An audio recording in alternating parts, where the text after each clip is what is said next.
New Explorer Corps, 1st Arm, Draconis Combine, New Samarkand, May 5th, 3152, 2:30 p.m. local time. Walking through the ancient streets of Yamashiro, the capital city of New Samarkand, Captain Rin Barrett was feeling the pressure of a million little things. While the return to Draconis Combine space had been uneventful, and they had picked up a treasure trove of new astronomical data, the cost to the crew in both human lives and their psychological well-being had been unacceptable by any metric. While her guilt over her actions had faded somewhat, the pressure lingered in Rin's mind not to let her ambition take control like that again. Walking around people wearing a wide variety of clothes, uniforms, and costumes, the walk was at a hobbled pace. They passed by stone and concrete buildings that had been standing for 800 years, and it filled Rin with a sense of permanence and a history that she enjoyed. Even if the meeting she was headed to was one that could be quite difficult. Thankfully, she had Cal by her side for this. Though they did have time to talk frequently on the return to the Combine, it was tough for Rin to find what felt like an adequate series of words that could describe how much she appreciated what he did for her out there. He always had her back and never asked for anything in return. It was the sort of thing that would make a woman affectionate if she were capable of feeling that way about him. They had the option of taking a car from the spaceport, but Rin insisted on walking the 10 blocks through the city. It had been many long weeks since she had a chance to walk planetside, and Rin wanted to take advantage of it. Even as the light drizzle started to fall on the busy streets, she was confident that that was the best decision. "This city looks like it's seen better days," Cal said as he stepped over a chunk of cast concrete that looked like it had fallen from several stories up. Rin glanced over before turning back to focus on the streets ahead. She replied, "It'll always be easier to break something, or to let it decay than to build and save it. True during the Star League, true today." Cal furrowed his brow before responding, "You're not getting down again, are you? We kind of need you on your best during this meeting with Deputy Sato." "Just feeling reflective. Don't worry," Rin said as they turned the corner on the busy street and headed the last 100 meters to the building housing the Bureau of Interstellar Trade offices. While the other buildings in the city were a mixture of various cultural styles, the Combine building reflected a brutal simplicity that only conveyed two things. The first was permanence, which the thick concrete walls and sunken reinforced windows made clear. The second was power, which Rin could see in the swirling dragon banners and multiple platforms on the corners with guns emplacements. Walking to the military police standing at the gate to the walled compound, Rin felt paranoia growing, even though she knew there was nothing to hide. She and Cal were whisked through after a cursory search and scan for hidden weapons, and then guided into the building. The decorations inside far outshined the exterior of the building, and it was as if they were walking into a whole different reality.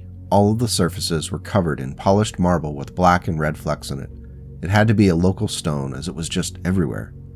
The pair walked up to a bank of elevators, and another officer looked them over. Rin smiled politely, and Cal asked, "Do you know any good places to eat around here?"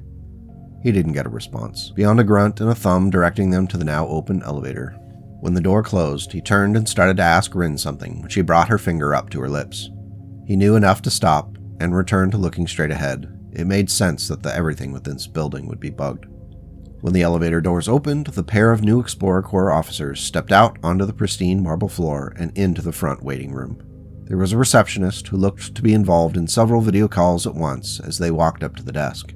Hitting a single key, the gentleman wearing a crisp Combine uniform swept away everything and looked up at the visitors. "Who are you, and who is expecting you?" he said in a snide tone that made Cal bristle a bit. Rin nodded and replied for them. "I'm Captain Rin Barrett, and this is Lieutenant Cal Levitt. We're here for a 3 p.m. meeting with Deputy Sato," Rin said in her best captain's voice. Looking a little disappointed that the visitors hadn't just turned around and left, he sighed and hit a few buttons on his computer. "Take a seat. Deputy Sato is finishing up a meeting and will be with you shortly," he said, waving toward the black leather couch that rested up against a wall. Sitting down on the couch, Cal sighed and leaned back a bit, testing out the cushions. After a second, he commented, "Maybe we should remodel the rabbit's foot like this. The black leather, the deep red walls, it all has a menacing vibe to it that the crew would really appreciate." Rin looked over at Cal, rolling her eyes and responding, "Can you please try not to get us shot today? You're in one of your silly moods." Just as Cal was about to respond, the doors next to the receptionist's desk opened and the two were ushered inside. It was a long walk down a hallway with cherry red paneling, The doors at regular intervals suggested that they were offices, however none of them had windows, and all the doors remained closed. It wasn't until they reached the end of the hall that they saw the corner office. Its walls were thick ballistics glass, and Rin immediately noted that Deputy Sato was standing at her desk waiting for them. An assistant opened the door to the office, and Rin led the way with Cal right behind her. "Welcome, Captain Barrett. Lieutenant Levitt, please be seated. We were so pleased to see you return unscathed," Michelle Sato said as she waved her hand toward the two waiting chairs in front of her large desk. She was wearing a dark gray suit without any accenting beyond a small combine pin on her lapel. Her black hair was pulled into a tight military braid, which Rin noticed was almost the same as her own style. Once Rin and Cal were seated, Deputy Sato took her seat and said, "Before we begin, I must ask something of you, Lieutenant Levitt. I've read through your official records of your service, and there seems to be an inconsistency." Cal was quick to respond. "Well, if it's about that thing on Hesperus, I was cleared by 3 doctors and a priest." Rin laughed, but then caught herself a second later by briefly covering her mouth.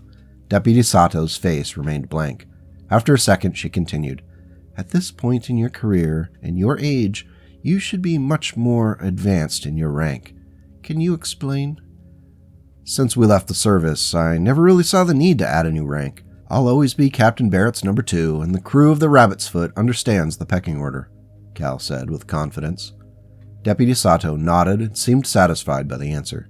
Her green eyes turned toward Rin before she asked, "Captain Rin, I've read your report. The astronomical and navigational data will be quite valuable in the coming years. As far as your interactions with settlements, particularly this last resort, we're curious concerning the technology that you said they were able to use to disrupt your communications and sensor systems. Do you have any other information that might shed light on it that might not have made it into the report?" Rin thought for a moment, curious about the question, which seemed to imply that she might have been less than honest. She responded, "Only that they seemed quite willing to harm us, even though they knew you were our employer." Deputy Sato nodded, still remaining otherwise motionless as she sized up her guests. After a few moments of contemplation, she said, "While it's not uncommon for these bands of pirates and ne'er-do-wells to be antagonistic toward the Combine, I think we need to establish contact and open a line of communication." "That sounds like a job for a combat fleet," Cal said. Deputy Sato nodded and then clarified, "The Combine offers to cover your costs for the next 6 months, so long as you travel with one of our jump ships back to the point at which you were in contact with the last resort's vessel. From there, you will locate their base of operations, and negotiations for peaceful coexistence will be handled by our people."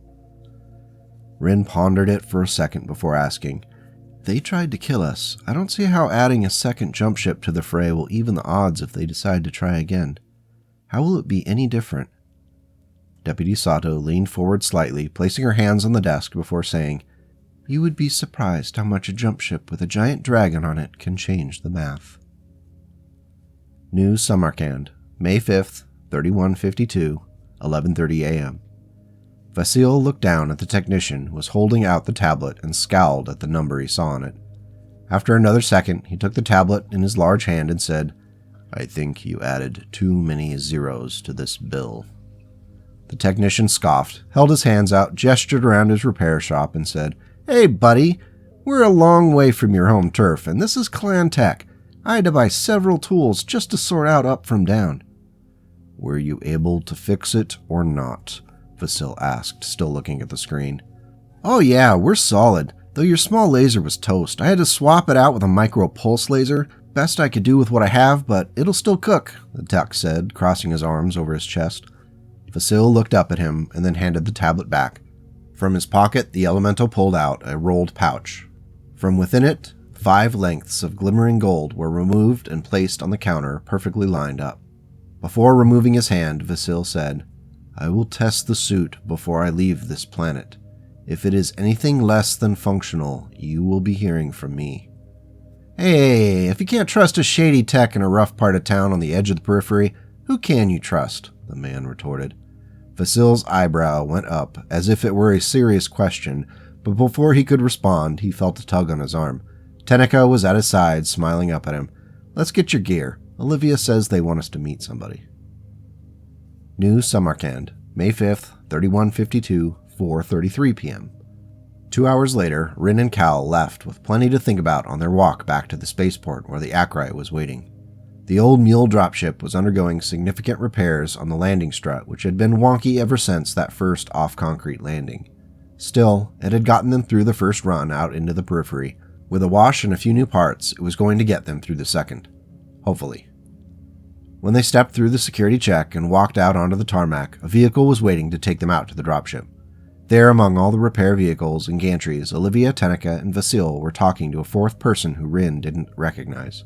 He was quite tall, had dark hair and skin, and was gesturing in a quite animated fashion with a warm smile on his face. As Cal and Rin walked up to the group, Olivia turned toward them and said, "I think we have our new MechWarrior." "Oh?" Rin said, with an eyebrow up. "Hello. I'm Maximid, but you can call me Max. I'm very excited for the opportunity," he said, reaching out to take Rin's hand and shake it. Rin nodded and smiled before asking, "What do you bring to the team, Max?"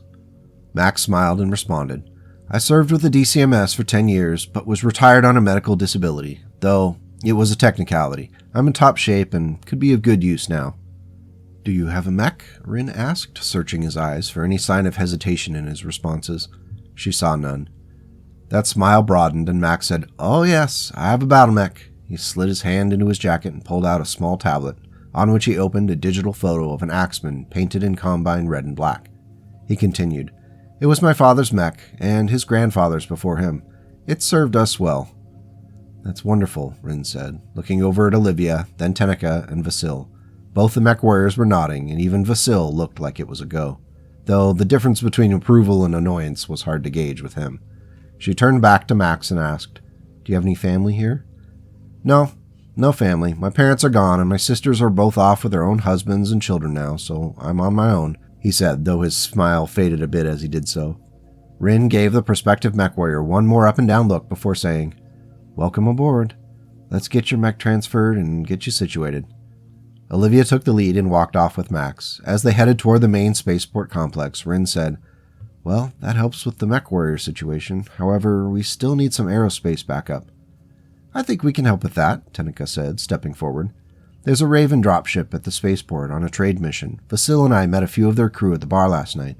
They were quite adamant that if we wanted great pilots, we should head down to the Raven Alliance." Rin did the math in her head, and the number of jumps to get down there made her bristle a bit. She sighed and said, "That's a long trek for just the prospect of finding what we need." Vasil chimed in at that point, saying, "The Snow Ravens produced excellent pilots. I understand that Outworld's Alliance pilots are also quite proficient. Short of recruiting possible pirates, the RA is our best bet." Rin looked over at Cal, who shrugged in return before she said, "I guess we're headed to the Raven Alliance." End Part 1. Well, here we are, off on a new adventure. As always, I appreciate that you feel confident enough in my storytelling to show up each week. Season 1 of the NEC was such a blast to write, and it makes all the sense in the world to just keep it going, especially as I've grown quite attached to these characters along with so many of you. If you have thoughts as to what you think might happen this season, I'm all ears down in the comments, though I have a pretty good outline for the next trip out into that periphery. I just recently saw a mech in the wild with the NEC paint scheme on it, and that was quite a trip. You're all so supportive, it really does fill my creative batteries. Big thank you to the channel members and Ko-Fi supporters who are directly supporting the channel. Though, even if you can't, keep in mind that liking, subscribing, and then sharing the videos with others is an excellent and free way to do your part. Take care, and until we talk again, go out and make the world a slightly better place today and tomorrow.